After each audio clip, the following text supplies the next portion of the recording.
चलो फिलहाल हम आ जाते हैं concept of polynomials, polynomials class 10। ठीक है, आज का जो कंसेप्ट है ना, जो 10th क्लास के लिए है, वो ये है कि पॉलिनोमियल्स से तो बहुत कुछ है, लेकिन वो हम बात करेंगे बाद में। पहले हम करेंगे क्लास 10th के हिसाब से पॉलिनोमियल्स के चैप्टर 2 में क्या है ये समझना है हमने। ठीक है, तो क्या बात है कि इसमें जो पॉलिनोमियल्स का स्टेप लेता है वो क्वाड्रेटिक इक्वेशन लेता है। क्या लेता है? Quadratic equation. 9th में भी था, 9th में जो था उसमें पॉलिनोमियल्स में 1 वेरिएबल इक्वेशन भी था, 2 वेरिएबल इक्वेशन भी था, क्वाड्रेटिक भी था, थोड़ा सा था बस। लेकिन अब क्या, इस क्वाड्रेटिक को ब्रीफ करना है। सबसे पहले जनरल फॉर्म लिखेंगे। क्या लिखेंगे? General form. जनरल फॉर्म क्या है?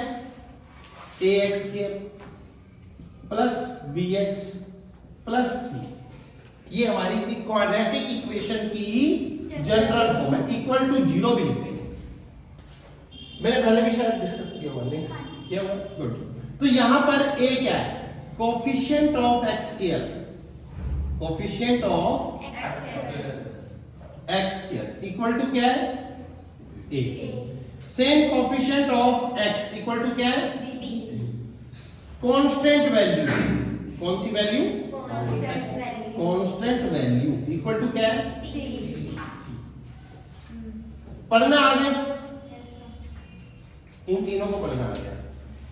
x के ऊपर पावर 2 है तो वो क्वाड्रेटिक हो गई। क्या हो गई? सिंगल x है, साथ में प्लस करके प्लस। अगर मान लो ये equation ax square plus bx है इक्वल टू 0 है, तो क्या ये क्वाड्रेटिक नहीं है? है। इसमें यहां पर ax square plus bx plus c क्या है? 0। c क्या है?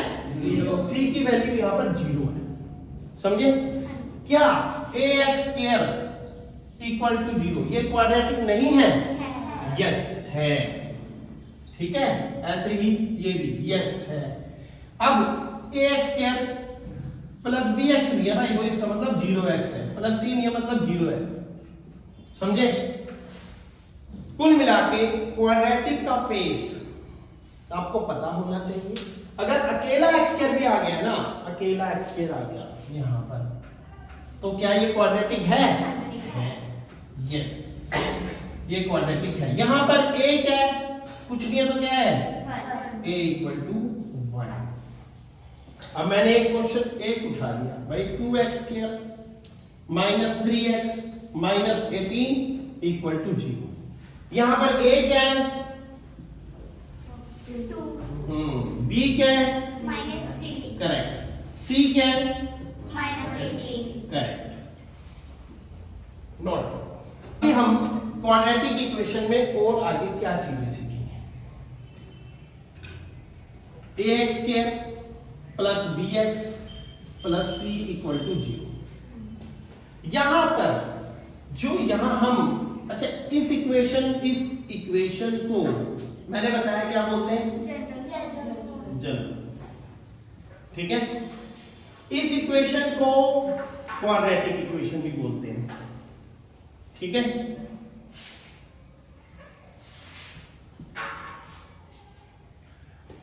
इस इक्वेशन में क्वाड्रेटिक इक्वेशन के बाद इसको जब 8th क्लास में हमने किया था, ऐसे न्यूमेरिकल को हमने किया था, तो वहां पता क्या लिखा था क्वेश्चन? फैक्टराइजेशन। बताओ क्या लिखा था? मतलब ये 8वीं क्लास से फैक्टराइजेशन में आया, 9th में आया, 10th में आया, और इसका नाम बदलता रहा, बट प्रोग्राम सेम रहा। अब 10th में आके क्या नई चीज आई वो समझाना है। ये आया कि जो ये फैक्टराइजेशन होता था ना, तो इसके 2 फैक्टर बनते थे, x plus a, x plus b, ऐसे। इसको मल्टीप्लाई करोगे तो क्या बनेगा? x square plus a plus b x plus a equal to, ये x स्क्वायर का है, इसके आगे कुछ नहीं है, नियर 1 है, इसका मतलब a क्या है, b क्या है, a प्लस b है। अब a प्लस b 3 प्लस 2 5 हो सकता है, 2 प्लस 3 5 हो सकता है।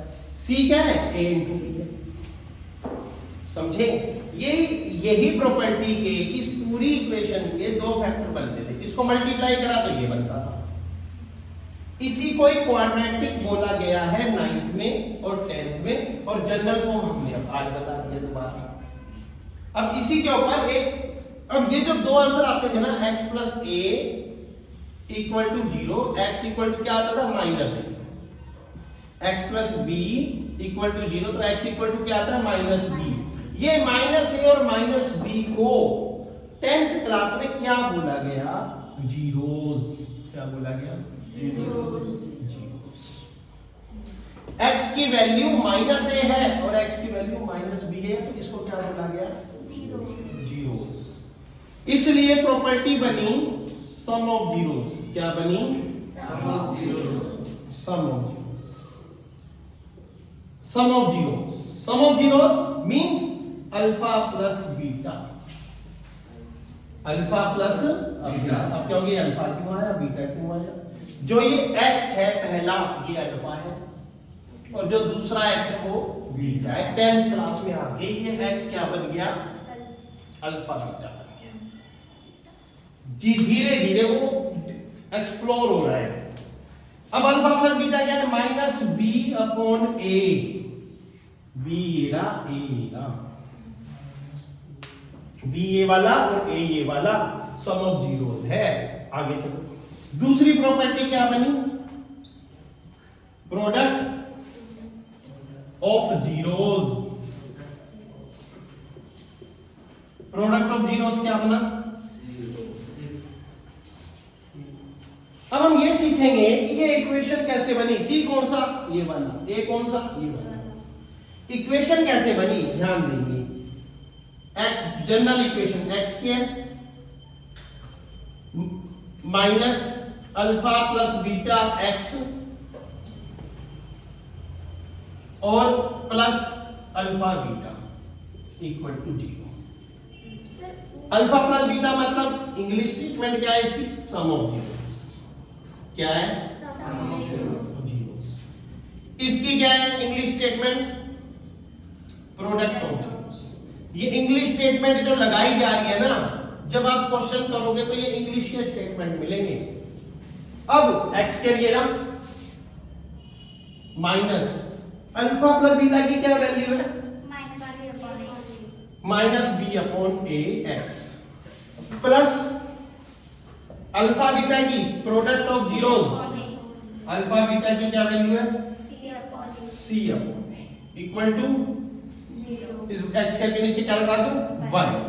एलसीएम क्या ले लूं, a 1 a का एलसीएम क्या ले लूं, इक्वल टू 0। अब ये 1 है, ये a है, तो ax क्या हो जाएगा,